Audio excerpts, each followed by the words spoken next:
Hey guys and gals, today I'll be giving you an update on my Myrmecocystus Mimicus colony.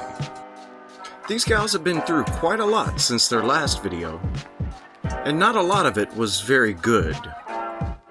Over the last few months, I've been so busy catching and housing new ants that I accidentally neglected this poor little colony. And unfortunately, they went without water for an extended period and lost a lot of workers. Hey guys, welcome back to my channel. My name's Alan, but you can call me Al. I hope you enjoyed today's video. Once I noticed that the colony was out of water, I pulled their test tube insert out of their old test tube. At this point, the queen only had 4 or 5 workers left. I essentially lost half of the colony, or more, because they had 10 or 12 workers when they arrived. I dropped these gals into another acrylic box with a hydrated plaster nest that I've made. With only these few workers, it's doubtful that they move, but just in case, while I set up a new test tube, I thought I'd do this for them. One of the workers did explore the nest, but it wasn't enough to trigger a move. The queen and the majority of the colony sat reluctant to move on their test tube insert. So once I made up the new test tube, I gingerly slid in the insert. I gathered up all the remaining workers from inside the acrylic box and put them back in the test tube with the queen and rest of the colony.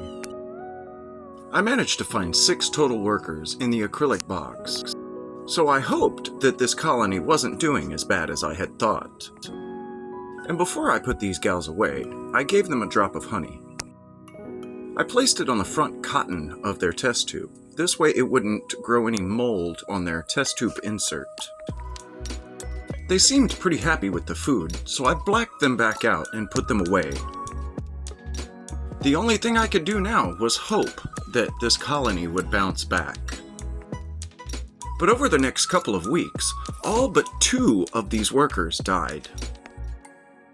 Things were certainly not looking good for this colony. After about 2 months of rest and relaxation for these girls, they have finally moved into the plaster nest. A couple of weeks ago, when these gals were last fed, they absolutely destroyed the upper half of a mealworm. So I'm hoping we at least have some larvae. Every time I had fed them for the last 2 months, these gals had refused to eat any protein, so I'm glad they ate a couple of weeks ago. And I'll definitely have to feed them well after this video, because I see brood. I see larvae and cocoons. Let me move around here a bit and get you guys a better shot.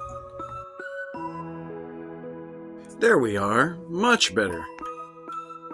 I see 3 beautiful little cocooned pupa.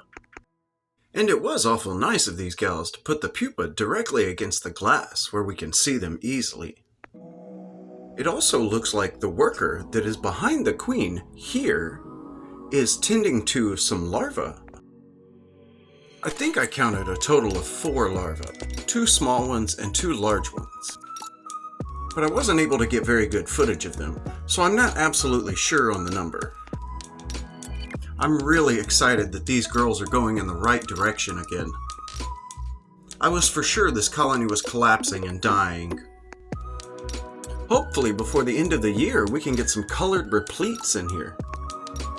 I think it would be really cool to see some colored ornamental gasters hanging from the ceiling. But I won't get too excited, because they are just on the road to recovery now.